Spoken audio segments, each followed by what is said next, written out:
sebenarnya setiap ulos ini kan nama dan motif itu sesuai dengan fungsinya. Jadi ragi hotang, motif ragamnya hotang, rotan.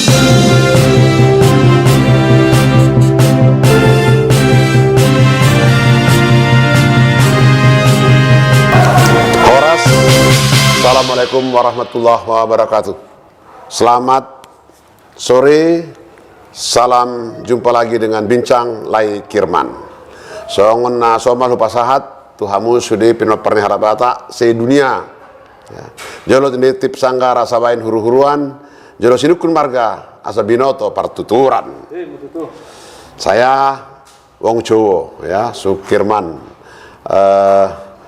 Dari Bincang Lai Kirman, kita sore hari ini sangat berbahagia bertemu dengan Ito kita, ibu kita, inang kita, Dr. Anda Rita Tambunan MSc, seorang dosen dan antropolog dari Universitas Sumatera Utara, tepatnya Fakultas Ilmu Sosial dan Ilmu Politik atau FISIP, USU. Horas. Horas Amang. Saya panggil Inang atau Ito ya? Ito lebih muda, Lebih Inang boleh. Ya, Bu Ima Dwaca. Dwaca Allah. Jadi Inang ini atau Ito kita ini adalah Rita Buru Tambunan, Molo Martarobo Sautik, dari Raja Bata, Raja Isumbaon, Sorbani Banua, Tuan Sori Mangaraja, masuk itu nanti anaknya Nayan Baton, Naira Sahon, si Bagok Nipohan, Sila Hisabungan. Anak Sila Hisabungan inilah ada anaknya atau keturunannya dari mulai si Haloho, si Tukir, si Pitu Batu, si Dabariba, si Rumah Sondi, sampai kepada terakhir Tambunan. Tambunan ini Siap Pudan Alesian Ina kedua. Boru Manurung. Ya, kalau yang pertama tadi Boru Batang Hari. Ya. Jadi ini Manurung ya, kita ya. Jadi terima sautik Parsita Data. Selamat sore Nang ya. Selamat sore Ito, Amang Kirman. Jadi salam hormat. Las rohaku masih pajupangan kita karena Inang Boru Tambunan ini termasuk kamus berjalan di Sumatera Utara. Nang mandok dia jarang do PTBG dari perguruan tinggi yang begitu intens ya. Songoni rohana mangida salah satu warisan budaya yang sudah diterima oleh UNESCO yaitu Ulos Batak. Jadi Ulos Batakon dang holan abit nama belas menang didikin ngali atau bikin segar pada waktu panas sedang. Syarat muatan filosofina saat marsahala don nabahatan si anon aka sejarah alani mudah-mudahan dalam waktu podcast yang sangat singkat ini kita bisa nanti mendapatkan hal-hal yang penting berkaitan dengan ulos. Ulos pun guarna nagudangan dah, tapi ada 6 ulos yang sangat harus ada dalam paradatan. Molo di Hita Batak, Bahat dojorma mandok, muruk dubiana molo di dong dang maradat ya, molo di daripada dang marugamo. Begitulah kira-kira hebatnya ya filosofi Batak tentang paradatan. Jadi sebelum kita mulai adong di do atau pasa eme sitabatua perlingkuman di Siborok, saya di Batak masih lihat tua sehoras-horas mahita di Parorot. Matutu. Inang sehat. Sehat. Kira-kira kalau dari segi pengamatan Inang sekarang ini modernisasi perkembangan ulos kita, kalau kita kasih grade ya, rendah, sedang, atau semakin baik. Kira-kira sama ipasat Inang. Jadi sebenarnya perkembangan ulos semakin baik. Jadi modifikasi ulos terjadi, tetapi sebelum itu kita harus tahu bahwa ulos itu artinya mangulosi, mabai las. Jadi las todi las madohok daging dohok todi. Jadi ala dohok todi makanya dibilang dia adong filsafatnya, adong nilai sakralnya. Jadi sebenarnya di awal perkembangan ulos ini bahwa dia adalah sebagai abid dulu, marabid gijang. Jadi dipesan, ditenun hanya untuk kebutuhan-kebutuhan tertentu, terutama life cycle sepanjang lingkaran hidup nih Halak Batak. Mulai sian natubu, kemudian mangoli, pesta, namoding, ulos todi, paborhaton boru dahot nasing. Alai sesuai dengan modernisasi naking, sesuai perkembangan nih tenun, kain tenun, kemudian juga berkembang dia menjadi kain yang berkembang seperti fashion juga, digunakan untuk fashion ya, pakaian gitu, pakaian, dan sampai saat ini bahan-bahannya pun kemudian udah juga ada dari silk dan juga pewarnaannya pun kembali sebagai fashion ya. Apa boleh ulos ini misalnya ini seperti ini ragi hotang ya? Ini boleh sembarangan saya pakai bikin baju, bikin atau ada spesial ulos yang tidak bernama, hanya motifnya saja? Sebenarnya setiap ulos ini kan nama dan motif itu sesuai dengan fungsinya. Jadi ragi hotang, motif ragamnya hotang, rotan. Jadi biasanya dipakai laki-laki, tetapi juga perempuan pakai juga. Dan kemudian sadung dipakai boru-boru perempuan. Tetapi kemudian di dalam perkembangan zaman sekarang, karena kekurangan pengetahuan misalnya, banyak misalnya ulos yang motif yang tidak seharusnya dibikin baju jadi bikin baju. Tetapi kalaulah misalnya motif ulos itu diletakkan di dalam tenun seperti yang saya pakai ini, dia menjadi tenunan Batak, tetapi motif ulos diletakkan di dalam tenun itu sih modifikasi namanya, sah-sah saja. Alai molo dipakai ulos sibolang gabi pahean, padahal ulos sibolang itu adalah untuk tujung janda yang mengalami kemalangan. Baru dipakai misalnya sibolang gabe rok, sona lehe-lehe mah arti ni ulosi, filosofi ni ulosi amang. Ini yang penting jadi aka pemirsa tu hamu sudi Halak Batak do pinoparni Halak Batak di Botarion kami di Andaliman Galeri ya, di Medan Jalan Abdullah Lubis on apunasani boru napitu puluh don sonak malela ya. Jadi menurut Taida ya, kalau kita lihat Madera ni negara maju, menurut dia turis nih, dibayar dosongon celana kolor, ya. Apa Madera lo, Madera ni negara na, dibayar handuk, ya. Jadi mau lulusan inar rohku, dang boy songon ya salah-salah teh. Dang boy amang, dang boy alai imatong perkembangan zaman kemudian fashion dan lain sebagainya dirubah lah ini karena kalau dia hanya untuk ritual dan ritus kan terbatas lingkaran hidup tadi. Tentu pemakainya cuma orang Batak. Iya. Tetapi kemudian ketika dia dimodifikasi, motifnya diletakkan dalam kain tenun, atau kemudian juga sekarang banyak dibuat dari cap misalnya.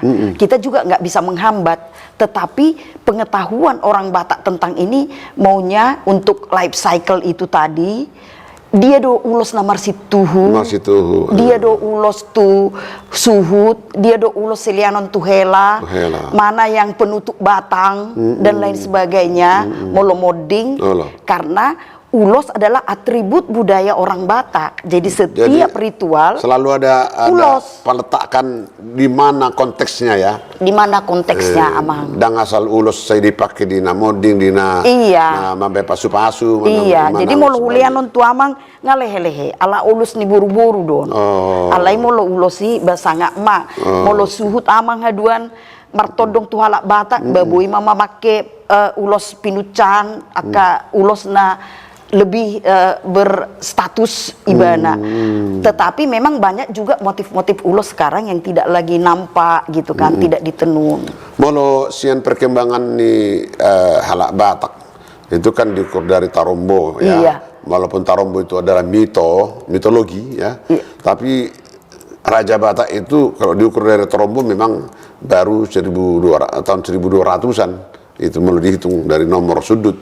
Ale molo uloson adung do sejarah neon kira-kira adi gema mulai itadda jolma Halak Batak ulos. Jadi ketika teknologi menghubungkan kain atau benang. Apakah benang itu terbuat dari sedak, belum benang seperti ini, yang horizontal dengan yang vertikal dijadikan. Jadi dulu memang dia menjadi pakaian jadi dari serat kayu.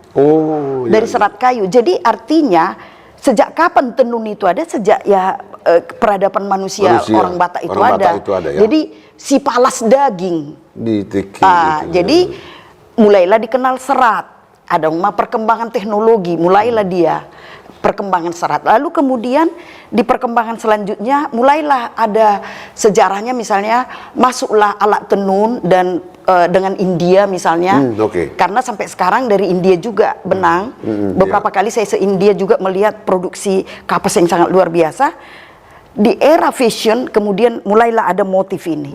Motif kenapa? Karena di dalam tenun juga ada art, ada estetika. Ada estetika, keindahan ya. Dan diletakkanlah dia di dalam motif-motif ulos ini, dan dia berasal dari alam flora dan fauna. Berarti kan budaya Batak itu secara situs maupun dalam upacara-upacara ritual menunjukkan bahwa tinggi. Karena dakya gambar misalnya halak Batak marcawat, ya kan? Nah, ada suku-suku di Nusantarawan marcawat doi bana. Berarti tidak ada budaya menenun. Nah, ale di halak Batak kan dari gambar-gambar yang kita lihat zaman dulu pun memakai ulos. Iya, ya. Berarti walaupun dari kulit kayu itu dibikin, tapi sudah ada suatu teknologi pengetahuan tradisional, tradisional yang dikembangkan. Baik, Inang. Jadi kalau begitu, tuh generasi muda ikon ikon simpati kita, ikon concern, peduli kita tu alani sen puta perjulu meniro upasakan asongono puta perjulu matu kok siala gudi pinuka akan ejulu iton akan dipudi. Nah, jadi oleh sebab itu kira-kira animo generasi muda ini yang Inang lihat sekarang, khususnya orang Batak, terhadap ini warisan budaya ini seperti apa? Jadi kan ulos ini sebenarnya udah intangible heritage. 17 Oktober ditetapkan pemerintah dia, makanya ada animo masyarakat membuat hari ulos 17 Oktober. Tapi belum definitif. Belum definitif. Belum definitif, tapi sudah ada euforia untuk itu. Nah, hasil penelitian kami di beberapa daerah, misalnya di Silalahi, di Samosir, di daerah-daerah sentra tenun, berkurang minat bertenun oleh kaum remaja putri. Karena bertenun ini harus dengan hati, duduk berhari-hari di situ, dan dia harus menjiwainya. Nah, kemudian kalau ini diajukan ke UNESCO menjadi World Heritage, tapi penenunnya berkurang, nggak berkelanjutan juga. Karena itulah seperti Amang bilang tadi, ayolah kaum generasi muda peduli, karena ini warisan. Warisan itu sangat berharga. Nggak ada warisan yang nggak berharga. Jadi akanai puka Oputana Parjolo, nenek moyang kita, bisa kan kita buat jadi seperti ini, misalnya Andaliman jadi suatu usaha, tetapi usaha yang juga menghidupkan kembali kearifan lokal masyarakat Batak. Dan ayolah perempuan-perempuan Batak, mari peduli bertenun, dan mungkin juga bisa dibuat jadi 17 Oktober. Dinobatkan, diharapkan oleh UNESCO mau menjadikan ini hari ulos. Persyaratan untuk ke situ bagaimana? Jadi persyaratan ke situ adalah ini diajukan ke pemerintah, ya kan? Dan kita buatlah kelengkapannya, kajian akademisnya, bagaimana sebenarnya masyarakat terhadap ulos, kepentingannya, diseminarkan, diseminasi bahwa semua masyarakat menginginkan ini, dan itu akan menjadi, artinya gini, menjadi suatu hal yang sangat luar biasa ketika misalnya ada hari ulos, penghargaan terhadap itu ada. Jadi naskah akademisnya sudah ada itu? Naskah akademisnya banyak sekali udah, karena kami di USU misalnya banyak membimbing mahasiswa untuk menulis supaya juga ada data-data. Nah, kalau ada hari batik nasional kan, kalau ada hari ulos nasional kan paling tidak akan menambah gairah daripada penenun dan juga seluruh masyarakat Indonesia. Hari ulos ini kira-kira akan menjadi kapan kira-kira di toko palunya ini supaya hari ulos ini ada?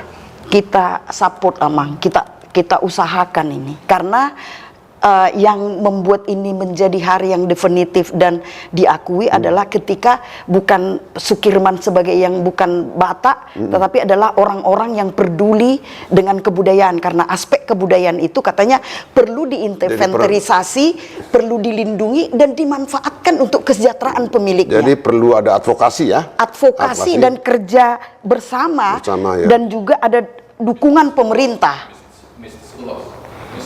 Mistis ya, oke. Satu lagi Inang ya, ada istilah ulos ini didaur ulang. Jadi ulos monja ya, karena sudah dipakai ya di dalam acara adat, banyak kali diterimanya terus dijual dengan murah-murah. Kemudian oleh si penjual itu digosok, disetrika, dikasih kanji segala macam, dijual dengan harga murah. Ini kan sebetulnya membuat inflasi ulos, sehingga seolah-olah mistis, nilai mistis daripada usul ini hilang. Apa ini? Nah itu, jadi kan tenun gedokan seperti yang kita pakai ini kan mahal. Iya. Kemudian tadi penenunnya berkurang. Iya. Nah bersainglah sekarang dengan mesin yang dibuat. ATBN atau mesin ya. ATBN masih lumayan, tapi lumayan. mesin yang bisa mesin. diproduksi beratus-ratus helai dan harganya jauh lebih murah. Nah itulah yang dikatakan daur ulang tadi, ketika diberikan ke pesta saya, kemudian itu saya pakai, saya berikan ke pesta orang lain lagi. Jadi sebenarnya itu mengurangi juga produksi ulos itu sendiri. Tetapi tadi seperti saya katakan, ketika proyek ulos kami berikan di antropologi ke Vienna University, jurusan antropologi sosial, mereka tertarik, bahkan udah datang ke sini mahasiswanya dan akan katanya mengusulkan ini ke duta besar, ke kedutaan, supaya dia menjadi dikembangkan sebagai heritage, warisan budaya yang dimiliki perempuan, dan untuk memberdayakan penenunnya perempuan. Jadi ada aspek ekonomi juga, empowerment di sini. Ya. Jadi soal mistis ya, zaman opung dulu, marporang segala macam kan, dusunnya tetap menjadi saksi ya. Apa yang Inang tahu tentang mistis ulos atau persahalaan atau jadi gini, martonggo dan segala itu macam? tadi kan dulu ulos ini kan ditenun terbatas dan diberikan kepada orang-orang yang dikasihi. Jadi ini simbol kasih sayang. Simbol kasih sayang. Jadi kalau seorang ibu memberikan ulos kepada burunya yang lagi nuju bulanan, misalnya ulos tondi, ada di dalam itu doa.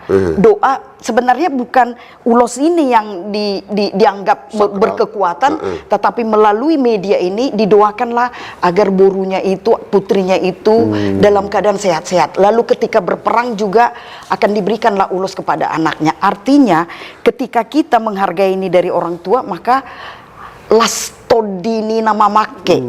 Jadi itu akan membuat aura positif, semangat dan kasih sayang. Ya. Karena di Batak Simalungun pun juga itu ada moting katanya. Jadi kalau mau kerja gotong royong, ulosnya itu bukan begini, tapi diikat di pinggang. Tapi kalau mau pesta seperti ini. Jadi sebetulnya yang sakral itu, yang mistis itu doanya ya. Nah, doanya zaman dulu kan martonggo betul itu. Jadi sampai sekarang pun walaupun sudah agama-agama besar masuk, ketika ke penenun juga dipesan, ulos didoakan. Sebenarnya kan nggak salah juga didoakan, Tuhan melalui ulos ini saya akan memberikan kepada putriku ulos tondi, biarlah penenun ini dalam sehat-sehat menenun. Itu masih berlaku sekarang? Masih. Meluadong na marhawan 7 bulan, ada seperti itu di masih Toba. Jadi lawau tu bersuhi-suhi, adong isi partonun nong tu 70 tahun, ba itamiako kami rap sebelum hutenun, ba asa unang rudut au menenun, asa dengan sude helai per helai, karena artis dari tenun ini adalah perempuan tua penenun itu, karena 1 mm per 1 mm ditenun akhirnya 1,60 meter. 5 hari, dan membuat ini Amang dengan tangan dijukit, kemudian ada modelnya ini, karena dia bukan mesin. Jadi ini adalah pekerjaan dengan hati.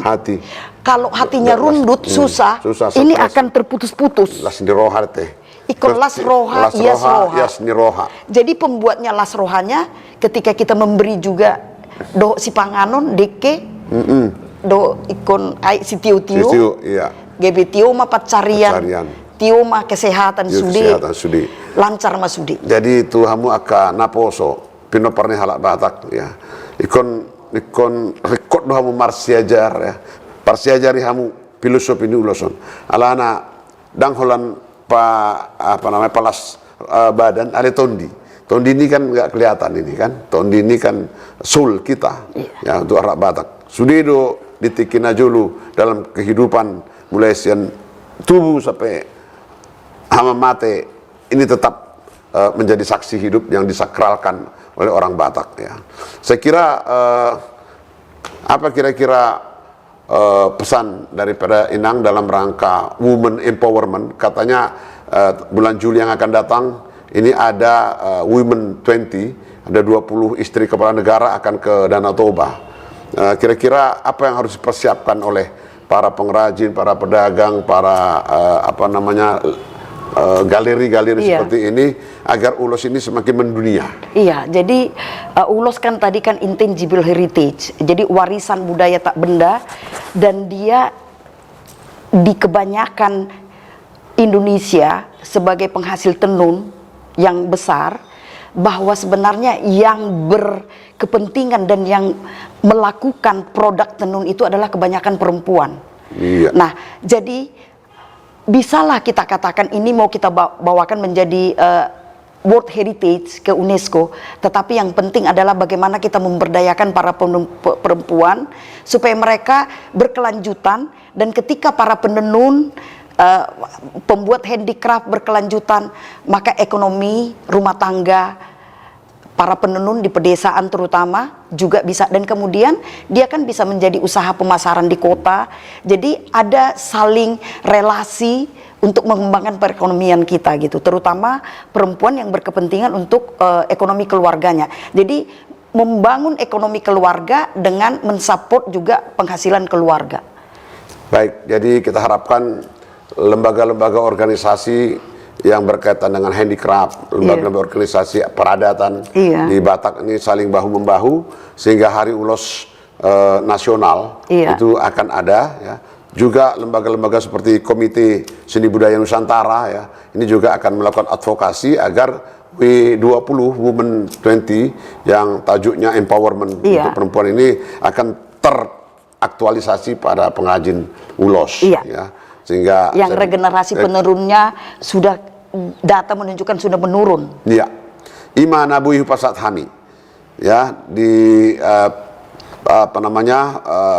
acara yang sangat singkat bincang lekirman hari ini banyak ahli-ahli ulos kita, tapi antropolog seperti ibu kita ini menjelaskan bukan dari segi teknik industri ulos, tetapi lebih pada filosofi daripada ulos itu sendiri. Jadi sarinai marsahala don, marlapatan don, jala tibudo filosofi di bagas di ulosi. Mudah-mudahan generasi kita yang akan datang akan lebih baik di dalam pemahaman ulos. Saya kira itu itu yang bisa kami sampaikan. Saya ingin sampaikan penatik hujur itu topian. Saya itu dia kita mizur saya dapat na persaulian. Matutu. Saya yang terakhir karena kita akan berpisah napura tano-tano ranking marsi ranggongan tung badatai pada udau ton ditai marsi gonggoman. Matutu. Oras tamusulina bertemu jangan jemu, berpisah jangan gelisah. Semoga Tuhan tetap memberkati. Horas. Salam. Horas.